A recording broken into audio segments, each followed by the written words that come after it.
Welcome back on my channel literate bronze. आप सभी का मेरे चैनल लिटरेट ब्रोंज पे स्वागत है। कृपया मेरे चैनल को लाइक करें, सब्सक्राइब करें और ज़्यादा से ज़्यादा शेयर करें।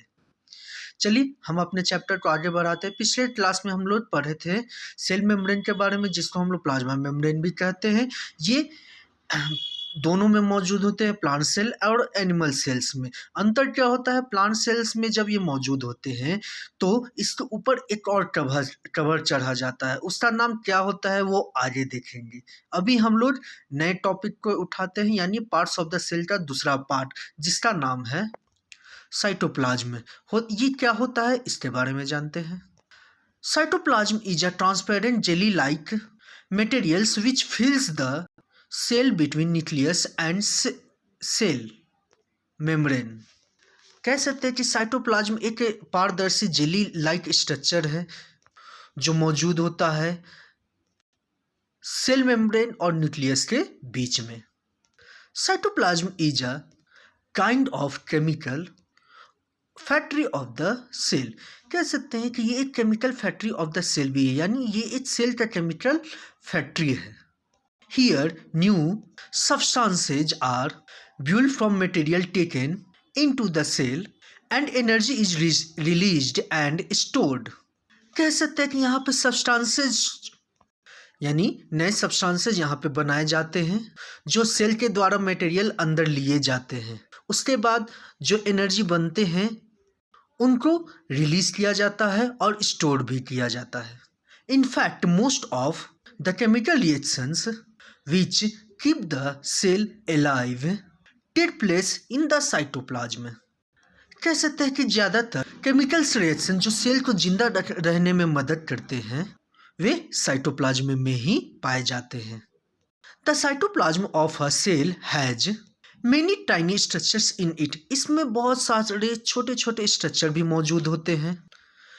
The various structure present in the cytoplasm of a cell are called organelles. जो छोटे छोटे बहुत सारे वेरियस स्ट्रक्चर साइटोप्लाज्म में मौजूद होते हैं उनको हम लोग ऑर्गेनल्स कहते हैं, या उनको ऑर्गेनल्स नाम दिया गया है। मैं आपसे बार बार रिक्वेस्ट करता हूँ कि जब भी मैं चैप्टर पढ़ाऊँ कृपया आप अपने सामने किताब को रखें ताकि आपको समझ में आए, क्योंकि मैं अपने वीडियो पे मिक्सिंग नहीं कर रहा हूँ। बस मैं जो जान रहा हूँ वो आपको डायरेक्ट बता रहा हूँ, और मैं रिक्वेस्ट भी करता हूँ कि आप अपने सामने किताब रखें ताकि आपको अच्छे से समझे और फिगर देख कर समझे। अगर आप फिगर देख कर समझते हो मेरी बातों को तो मैं गारंटी देता हूँ वो आपको अच्छे से समझ में आएगा। चलिए आगे बढ़ते हैं। The most prominent organelle in the cytoplasm is the nucleus. कह सकते हैं जो सबसे फेमस ऑर्गेनल होता है साइटोप्लाज्म में वो होता है न्यूक्लियस। लेकिन जरूरी नहीं है कि न्यूक्लियस, हाँ मानते हैं कि फेमस है, लेकिन इसके अलावा भी इसमें बहुत सी चीज़ें स्ट्रक्चर्स मौजूद होते हैं, जैसे माइटोकॉन्ड्रिया, गोल्जी, राइबोसोम्स। इसको इंग्लिश में कैसे कहेंगे? In addition to nucleus cytoplasm of all the cells contains other organelles in the cytoplasm such as mitochondria, Golgi bodies and ribosomes, etc. The cytoplasm of a plant cell also contains chloroplast। कह सकते हैं कि जो plant cell का जो cytoplasm होता है वो अपने अंदर एक और चीज़ को रखता है, वो है क्लोरोप्लास्ट। जैसा कि हम पहले वीडियो में भी कहे हैं कि सेल्स दोनों में बहुत सारी चेंजिंग भी होती है। ज़रूरी नहीं कि दोनों में एक तरह का हो, कुछ प्लांट सेल्स में कुछ और भी चीज़ें मिलती हैं और एनिमल सेल्स में कुछ चीज़ें नहीं भी मिलती हैं। उसके बारे में देखेंगे आगे जब हम लोग पढ़ेंगे। अभी हम आगे बढ़ते हैं।